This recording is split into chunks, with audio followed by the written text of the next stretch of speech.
പ്രശ്നം അത് വേറെ കാര്യമുണ്ട്. എനിക്കാണെങ്കിൽ അടിയുടെ ആരും പോകരുത്. നാടകം വീണ്ടും ആരംഭിക്കുന്നതാണ്.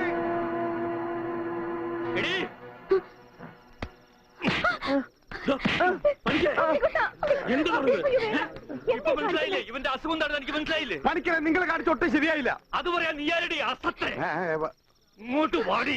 നീ അങ്ങനെ തല്ലി അച്ഛന് വേനെടുത്താ കരയണ്ടാ.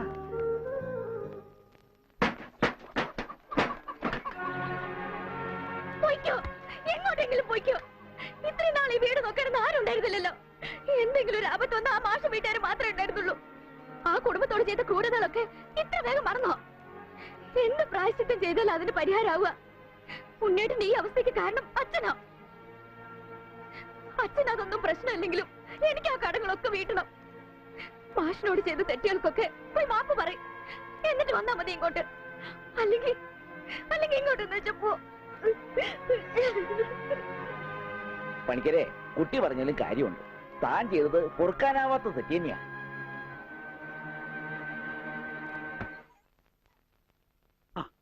എന്താടോ എന്തേ കാണിക്കുന്നേ? എന്നോട് പൊറുക്കണം മാഷെ. മാഷോട് ഞാൻ തെറ്റുകൾ മാത്രമേ ചെയ്തിട്ടുള്ളൂ. എനിക്കത് തിരുത്തണം. മാഷുടെ ഉണ്ണിയെ ജീവിതകാലം മുഴുവൻ നോക്കാൻ എന്റെ അമ്മൂന് സമ്മതം. എനിക്കും അത് സമ്മതം.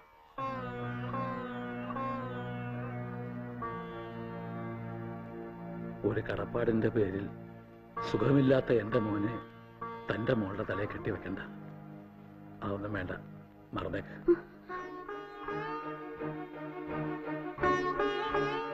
മോളെ, നീ ചെയ്യുന്നത് വലിയൊരു ത്യാഗമാണെന്ന് എനിക്കറിയാം. പക്ഷേ അങ്ങനെ ആർക്കെങ്കിലും വേണ്ടി പാഴാക്കി കളയാനുള്ളതല്ല നിന്റെ ഈ ജീവിതം. വേറൊരു കടപ്പാടിന്റെ പേരിലല്ല മാഷെ. തിരിച്ചു വരില്ലെന്ന് നാട്ടുകാർ മുഴുവൻ പറഞ്ഞിട്ടും ഉണ്ണിയേട്ടന് വേണ്ടി ഇത്രയും വർഷം മാഷ് കാത്തിരുന്നില്ലേ? അതുപോലെ ഉണ്ണിയേട്ടന്റെ അസുഖമാണ് തടസ്സമെങ്കിൽ അത് മാറുന്നതുവരെ കാത്തിരിക്കാൻ ഞാനും തയ്യാറാണ്.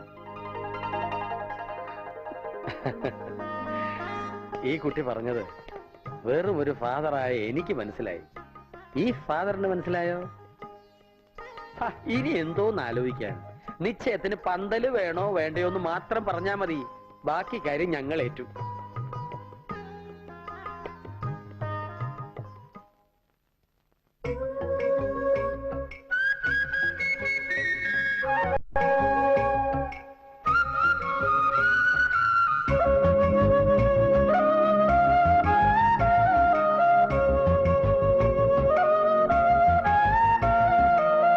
എനിക്കൊരു പെണ്ണുണ്ട്, കരിമഷിക്കണ്ണുണ്ട്, കരളിൽ 100 കനവുണ്ട്.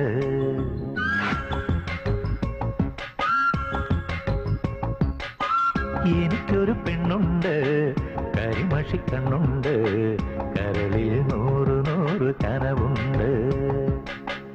എനിക്കൊരു പെണ്ണുണ്ട്, മൊഴിയിൽ തേനുണ്ട്, ചിരിയിലൊരനുരാഗ ചിറകുണ്ട്. അവളുടെ ചിരിയിലൊരനുരാഗ ചിറകുണ്ട്. എനിക്കൊരു പെണ്ണുണ്ട്, കരിമഷിക്കണ്ണുണ്ട്, കരളിൽ 100 കനവുണ്ട്.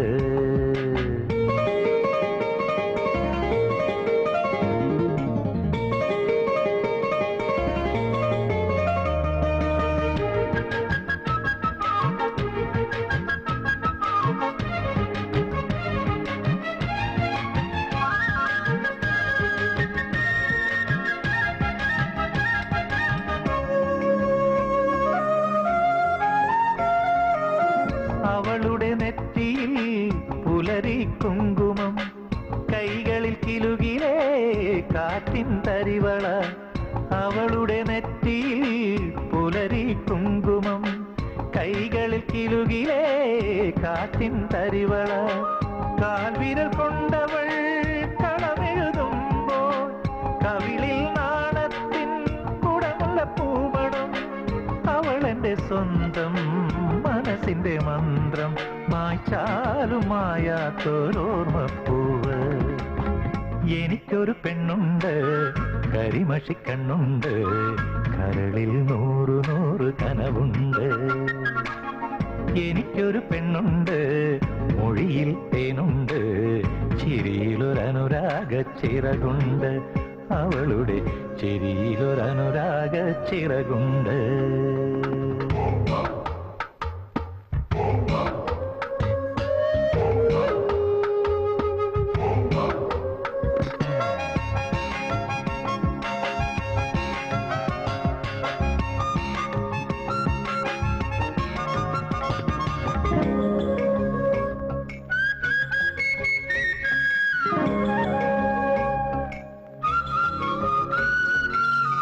അവളുടെ കൂന്തലിൽ കറുകரை കാർമുകിൽ കാതിലെ ലോലാക്കിൻ ഇളകും കിന്നാരം അവളുടെ കൂന്തലിൽ കറുകரை കാർമുകിൽ കാതിലെ ലോലാക്കിൻ ഇളകും കിന്നാരം മെയ്യിൽ കടഞ്ഞെടുത്ത ചന്ദനച്ചേല് കാതിൽ മയങ്ങും മഴവിൽ കൊലുസ് ഇവളെന്റെ മാത്രം സ്നേഹസുഗന്ധം അകന്നാലും അകലാത്ത മഴനിലാവ് എനിക്കൊരു പെണ്ണുണ്ട് കരിമഷിക്കണ്ണുണ്ട് കരളിൽ 100 കനവുണ്ട് എനിക്കൊരു പെണ്ണുണ്ട് മൊഴിയിൽ തേനുണ്ട് ചിരിയിലൊരനുരാഗ ചിറകുണ്ട് അവളുടെ ചിരിയിലൊരനുരാഗ ചിറകുണ്ട് എനിക്കൊരു പെണ്ണുണ്ട്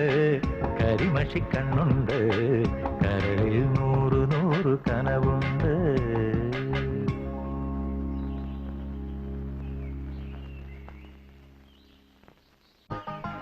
കല്യാണം കഴിഞ്ഞ് എന്ത് ചെയ്യടാ? സദ്യ ഉണ്ണും, അത് കഴിഞ്ഞിട്ട് പായസം കുടിക്കും, അത് കഴിഞ്ഞിട്ട് ഇല എടുത്ത് കളയും. അത് കഴിഞ്ഞ് രാത്രിയില്ലേ? രാത്രിയില വാതിലൊക്കെ അടച്ച് കുറ്റിയിട്ടിട്ട് കിടന്നുറങ്ങും.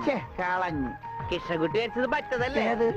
വാലൊക്കെ അടച്ച് കുറ്റിയിട്ടിട്ട് കുറ്റിട്ടിട്ട് പാന്റ് കഴിച്ചിട്ട് മുഴുവൻ കഴിക്കണ്ട. പാന്റ് മുഴുവൻ അഴിച്ചോ മുഴുവൻ അഴിച്ചോ. പാന്റ് കഴിച്ചിട്ട് അഴിച്ചിട്ട് നേരെ പോയി മൂത്രം വെച്ചിട്ട് കിടന്നു.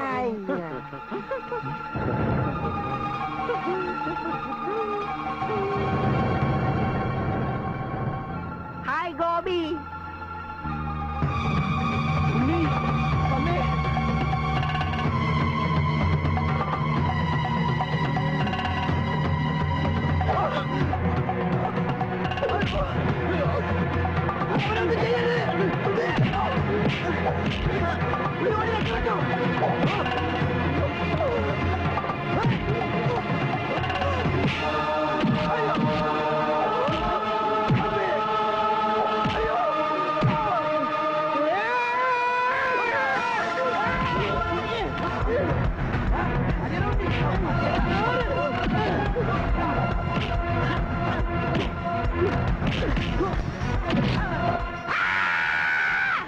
അത് കൊള്ളാം. നിർത്തിയിരിക്കണ എന്നാലല്ലേ ശ്വാസം വിടാൻ പറ്റുള്ളൂ. ഈ സ്പൈഡർമാനൊക്കെ സമ്മതിക്കണം.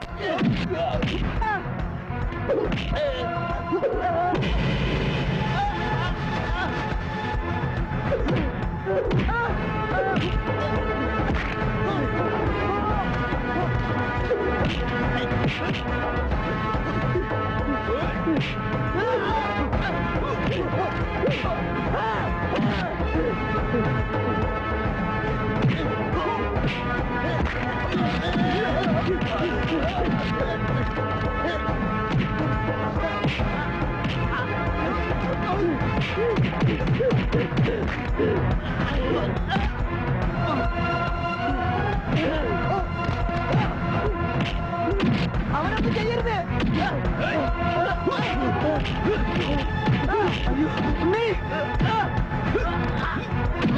അവനെ തല്ലരുത്, അവനെ തല്ലരുത്. എന്നെ തല്ലരുത്.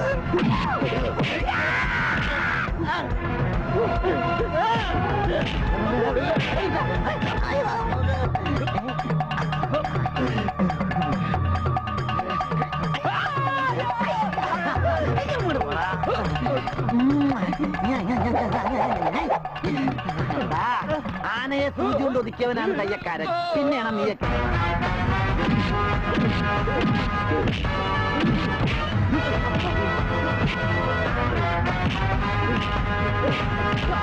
ആ